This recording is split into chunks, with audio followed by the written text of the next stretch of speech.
Hello student, তোমরা ক্যালকাটা ইউনিভার্সিটির আন্ডারে সিবিসিএস সেমিস্টার 3-তে তোমরা যে সমস্ত ছাত্রছাত্রী পরীক্ষা দিয়েছিলে, তো পরীক্ষা দেওয়ার পর তোমাদের আশানুরূপ ফল হয়নি।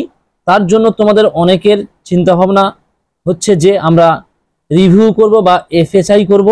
তো যারা সিবিসিএস আন্ডারে পড়ো, এই যে আমি মার্ক করে দিয়েছি সিবিসিএস আন্ডারে পড়ো, যারা পরীক্ষা দিয়েছিলে সেমিস্টার 3-তে, তো তোমাদের এফএসআই বা রিভিউর যে ডেটটি দিয়েছে তোমরা দেখতে পাচ্ছ যে 9/6/2025 থেকে 13/6/2025 পর্যন্ত তোমরা অ্যাপ্লাই করতে পারবে।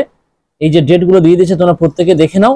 আর যারা সেমিস্টার 1-এ এক্সাম দিয়েছিলে, যে তোমাদের মধ্যে প্রশ্ন হচ্ছে যে আমাদের তাহলে কবে রিভিউ নোটিশ আসবে, তো তোমাদের কিছুদিনের মধ্যে তোমাদের নোটিশ এসে যাবে।